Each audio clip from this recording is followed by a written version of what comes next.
Oh, look at you. Ridiculous. Listen, Hunter, I have something to say. Stop letting Vince take your talent. Just stop. Like, just stop. Just go NXT. No. Like, just stop.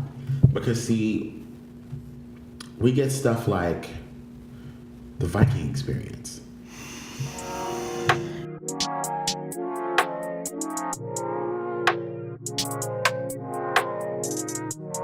What's going on, everybody? This is Jay the Creative. I'm Angelo Carter. Let's just leave it there. Just leave it there. And welcome to episode 112 of Culture 316, where we push the culture and the conversation of sports entertainment into the 21st century.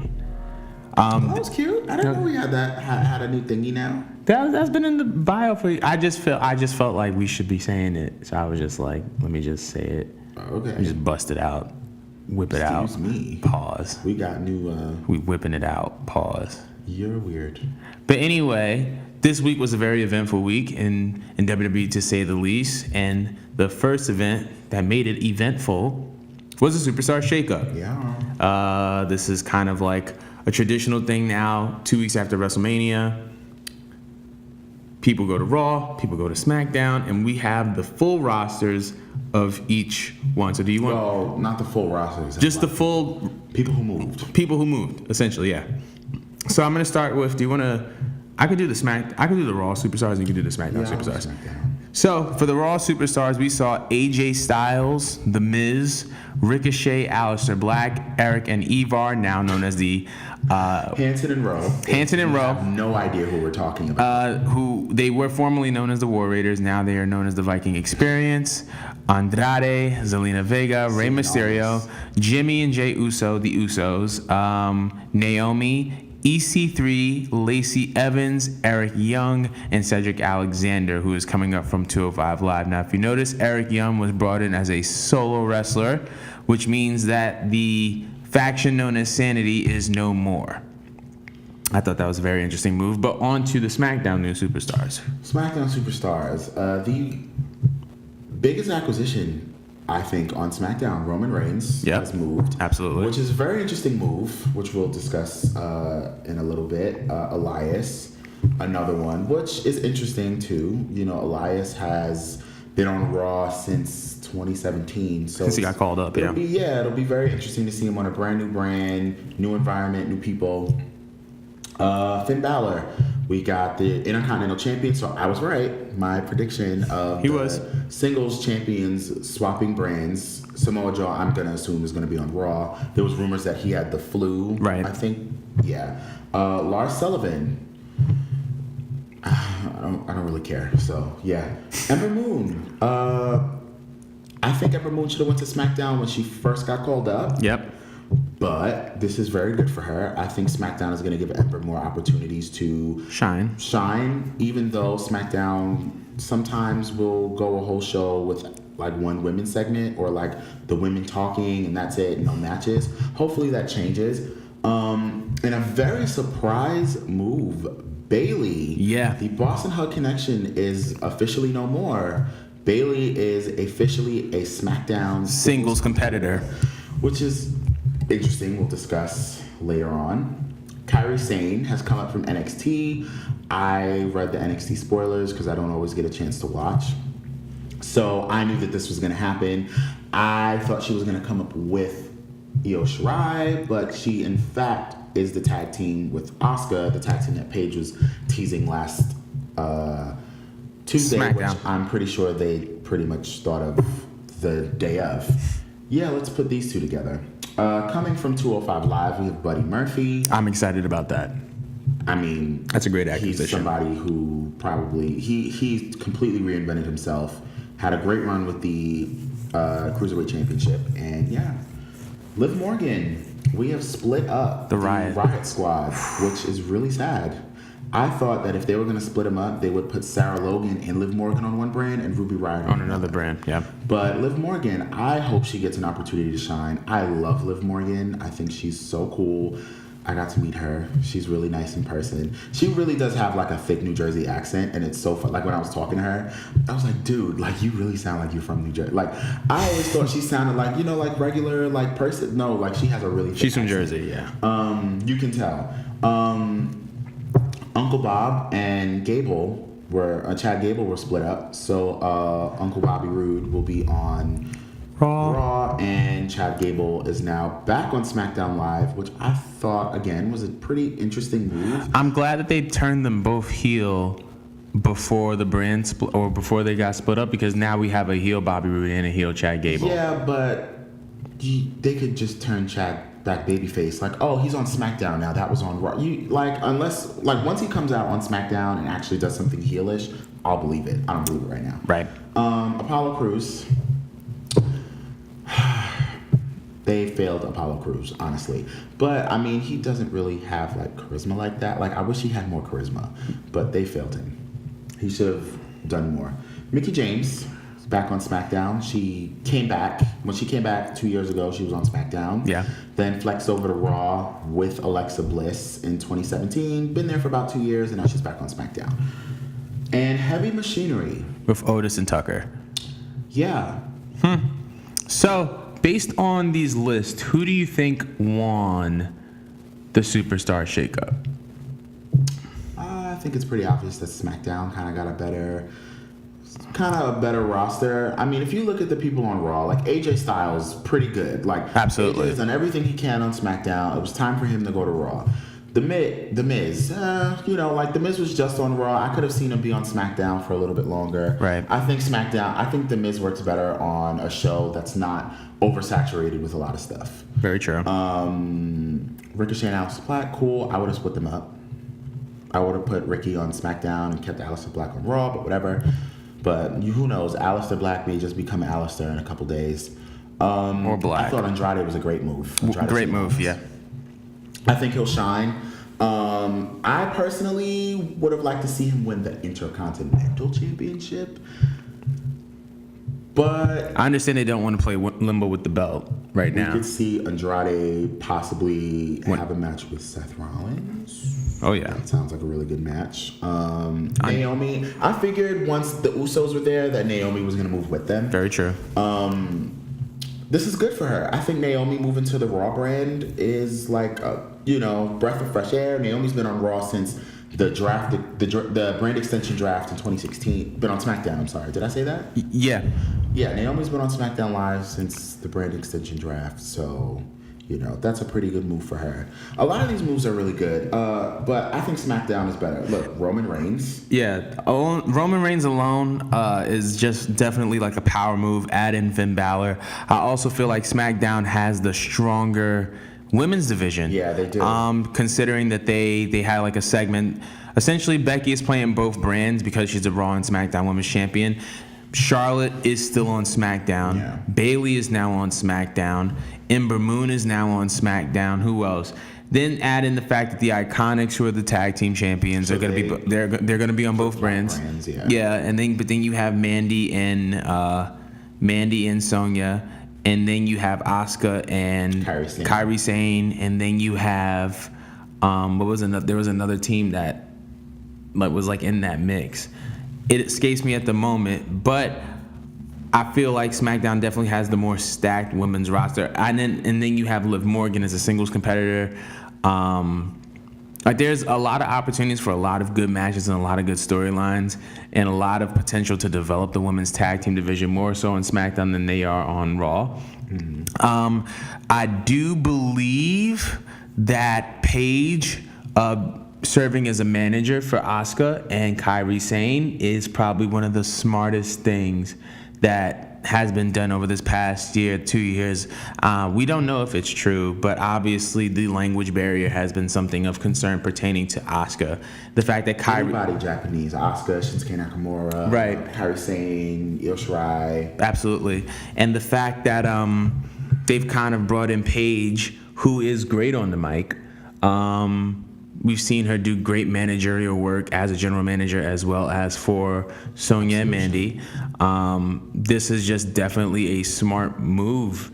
I think it's a great way to kind of solve the language barrier problem for Kairi before it starts.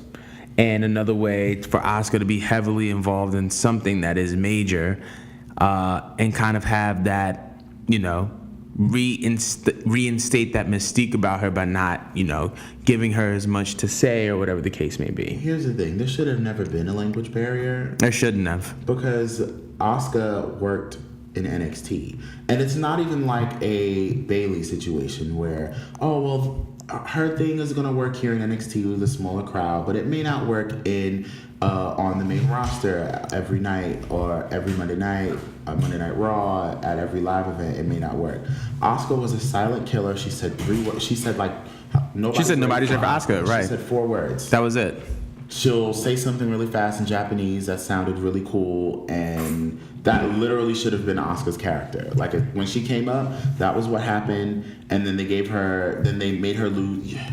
And the funniest part about it is that even when she came up, she was over, like super over, and then even when there was a point in time where she was in that losing streak, that limbo kind of area, she was still popular. 2018 was not a good year. The beginning of 2018 was not a good year. The end was good because she ended up winning the SmackDown Women's title. Yeah, but that was like 5 days. We were literally like 5 days away from the end of the year. Yeah, very true. 2018 was not a good year for no one. Yeah.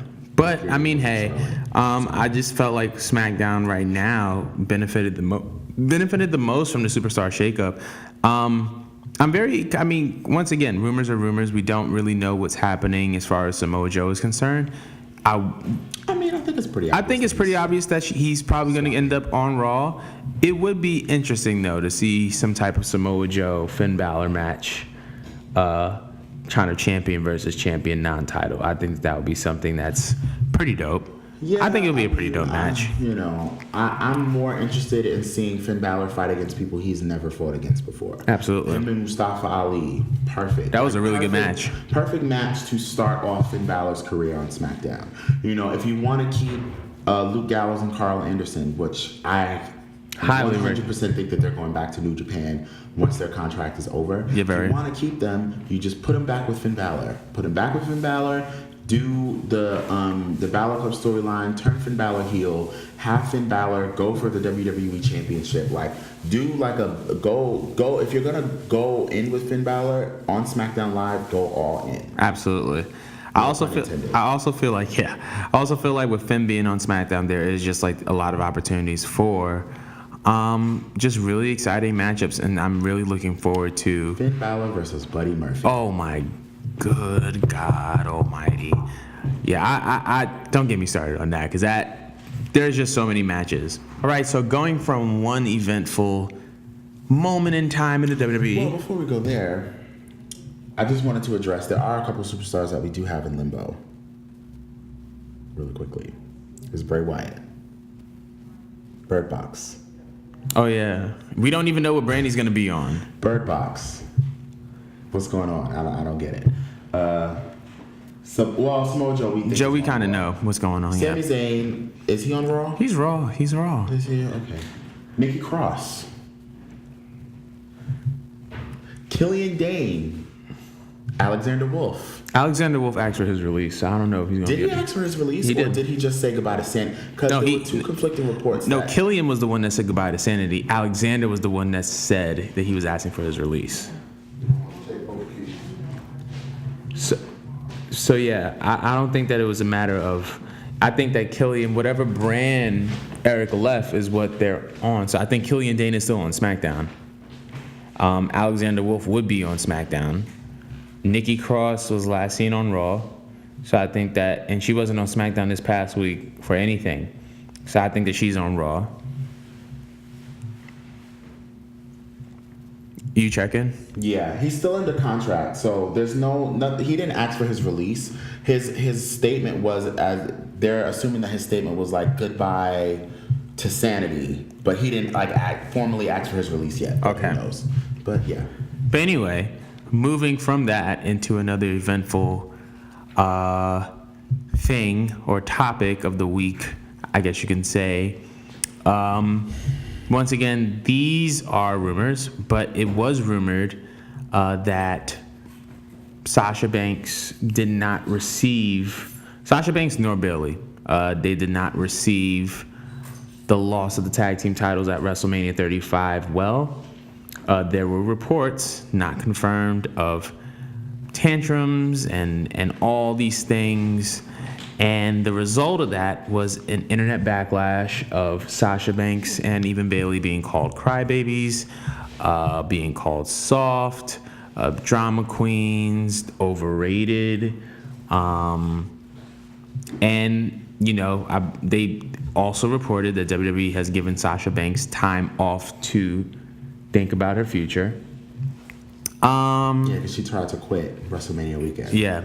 So I think that what we are hearing, what true or not, is very, very interesting. But I feel like what it has also brought to life is just this conversation of, I believe, the public thinking that Sasha Banks is just bugging out. So I'm gonna ask you first, and then I'm gonna give my statement. What is your stance, kind of like, on the Sasha Banks thing? The Sasha Banks is this. Do you think that Sasha deserves more, or do you think that she is being a quote unquote crybaby? All right, so let's go over Sasha Banks' timeline on the main roster, right? 2015, July 2015, she gets called up as NXT Women's Champion. Yep. In August, she goes on to have one of the highest rated, one of the greatest women's matches in women's wrestling history with Bailey. Mm-hmm. She goes about a year. She goes for the rest of the year, kind of Team Bad, Team Bad, Team Bella, Team PCB. Team I remember Bad, that, Bella, the three-way feud. Then we get to WrestleMania, where her, Charlotte, and Becky compete in the triple threat match for the new WWE Women's Championship, which later becomes the Raw Women's Championship. What ends up happening is Sasha Banks loses. All right, cool. She disappears for about 2 months, comes back. She beats Charlotte Flair for the title. Mm-hmm. She loses it a month later. Now, there were reports at the time saying that it was because she wasn't being nice to fans and she was injured. And she, last I checked, she had like a back injury, and that's why she was taken off of live events for the next couple of weeks. She wins the title back. She wins the title back about a month later, loses it 27 days later. Wins the title back 2 months later, loses it 20 days later to Charlotte. Yep.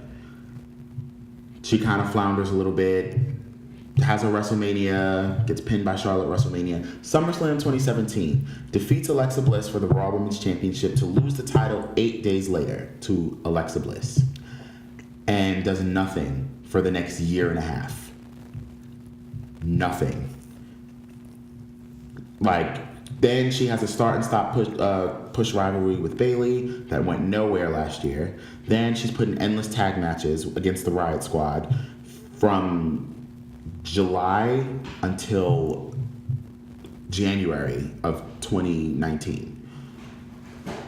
Then she finally wins they're the first ever women's tag team champions with Bailey. They tease going to NXT. They're going to defend them on SmackDown Live. And, they're going to do all this stuff, and then they lose to the Iconics at WrestleMania. So you tell me, if you feel like you're not getting what you deserve at your job, are you not going to leave?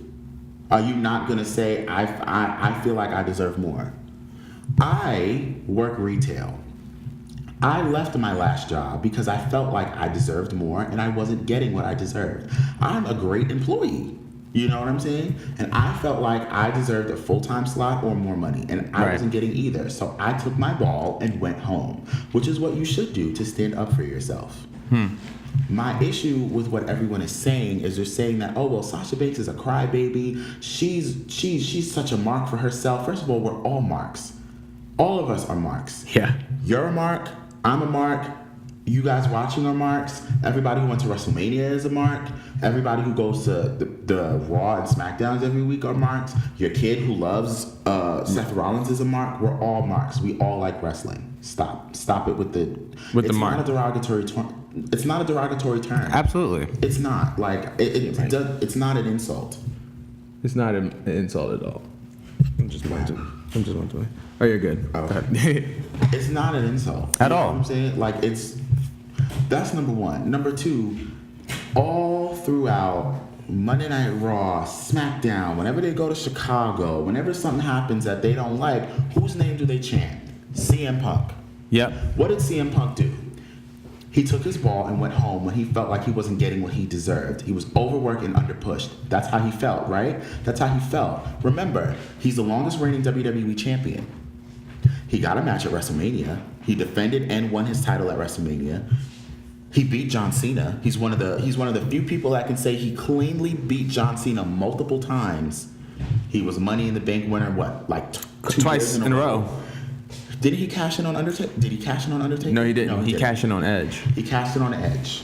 He had a match with Undertaker.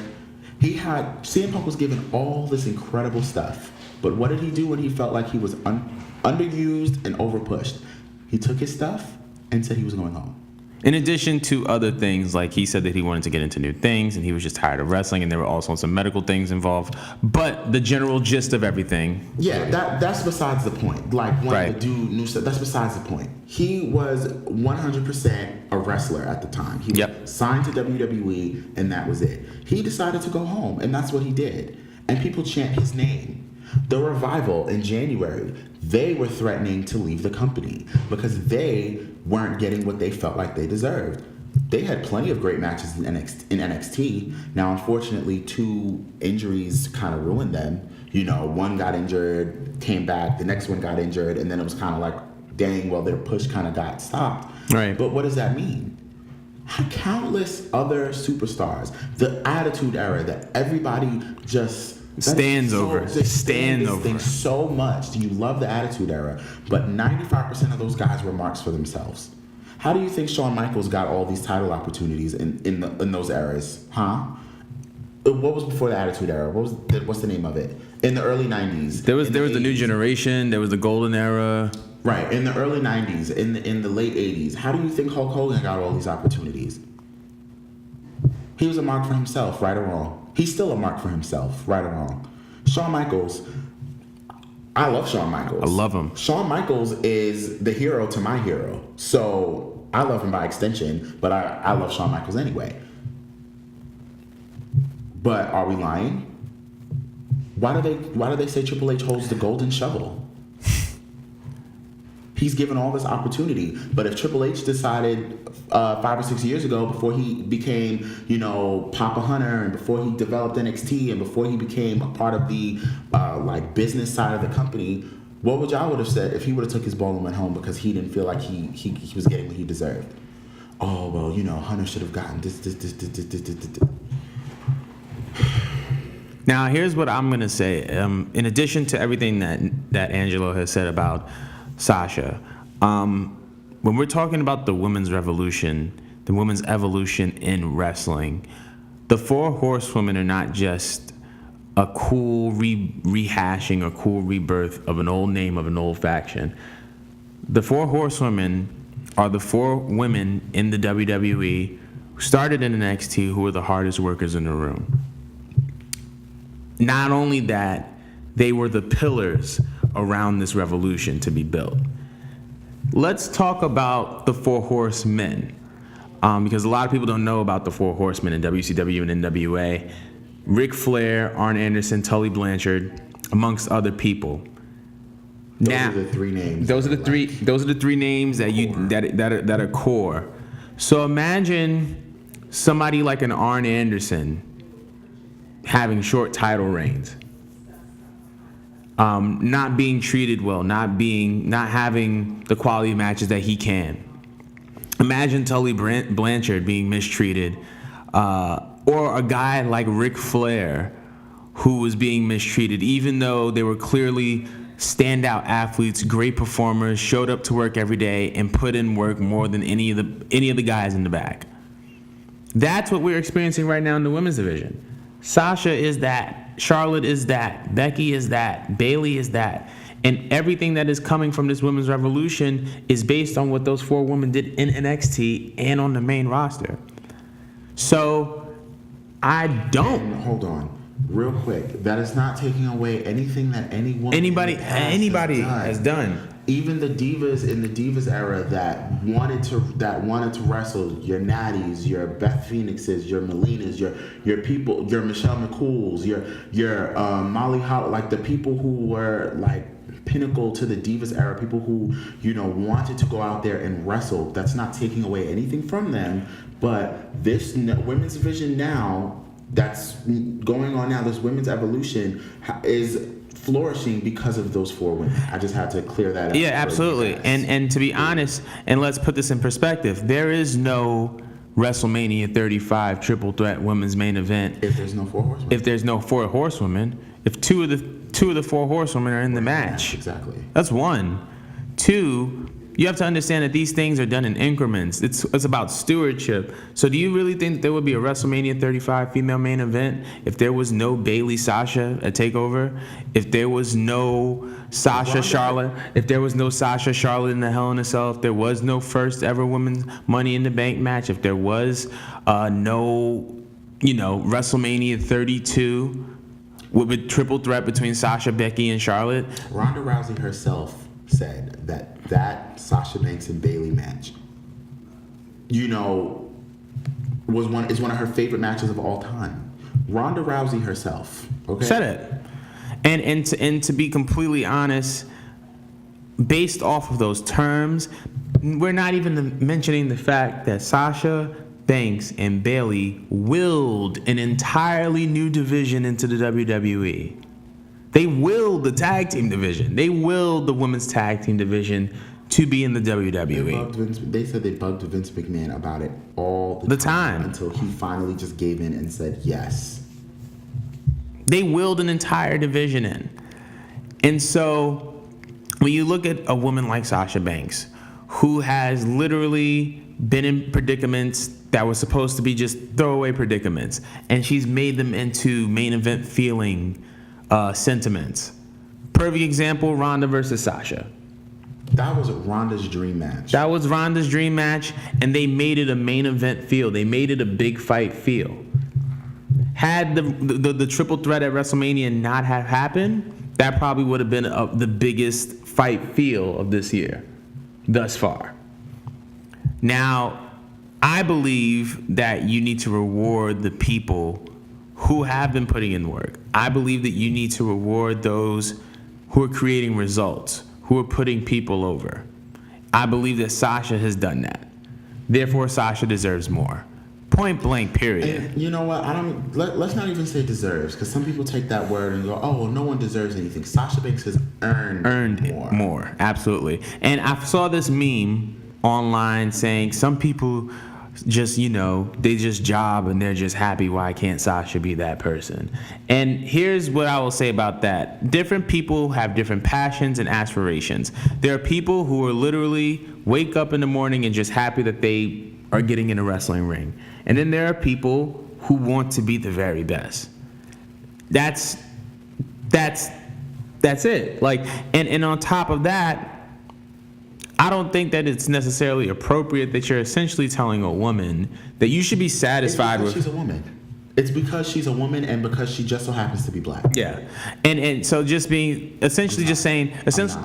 No, you're not sorry, and you shouldn't be sorry. Essentially telling somebody that you should be satisfied with the little that you've been given because all these other people have been given little and they're okay is just like, that's disrespectful to their aspirations.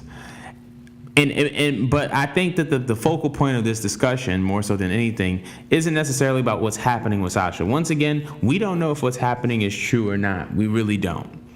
But what I will say is that the backlash and the internet in response to it is disturbing, because this is what we're talking about when we're talking about pushing the conversation and culture of sports entertainment into the 21st century, because conflict like this reveals the character of the wrestling fan base. And I believe that what this incident has said is that people, if you don't like the way that Sasha wrestles, that's one thing. But saying that somebody should just be satisfied with mediocrity, or saying that somebody should just be like, just fall back and just not care, or whatever the case may be. But you know why? It's because half of them work retail, or half of them work dead-end jobs.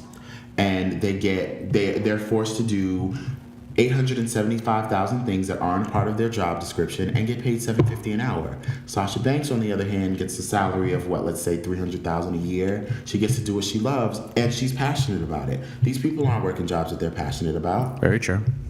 Like, let's be honest.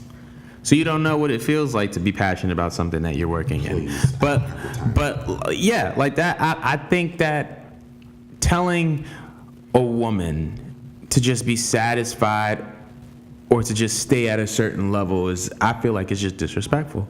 And I feel like what this Sasha conversation opens up isn't necessarily the possibilities for Sasha Banks. I believe that the sky's the limit, and I believe that she's going to return to WWE, and I feel like they're going to do what's right, and they're going to try to treat her better than she's been treated in the past.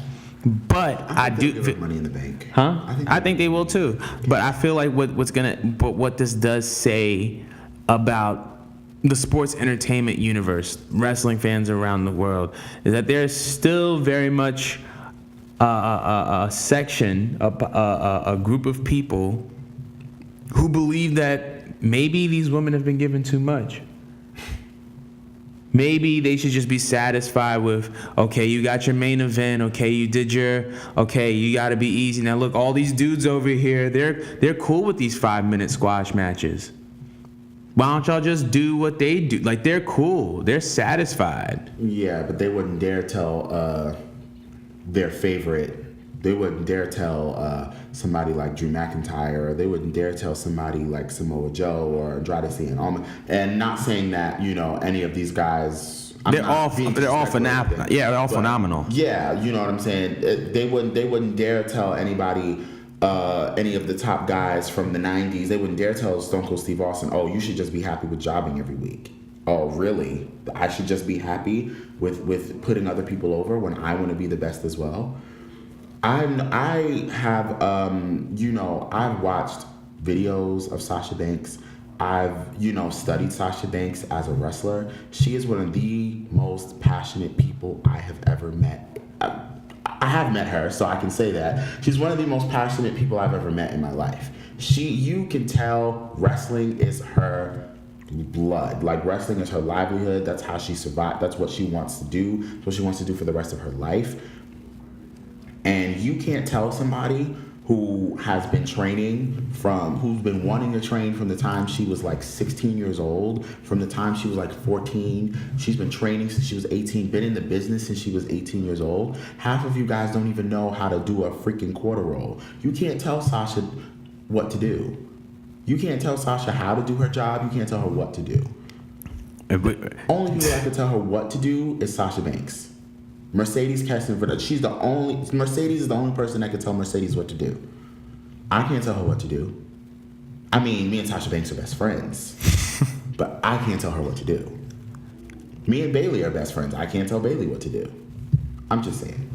But yeah, we're going to keep talking. I mean, obviously, like, this is going to be an ongoing discussion because I believe that while progress has been made within the WWE, as far as pushing women and putting them in these amazing positions and giving them opportunities that they have earned, I feel like amongst wrestling fans, there is still much more progress to be made. It's not even just amongst fans, for real. Because, a lot of these reports that have come out, like Ryan Satin reporting, oh, I heard that they were, on the floor being crybabies and, complaining about losing the tag titles and tantrums and blah, blah, blah. You know what I'm saying?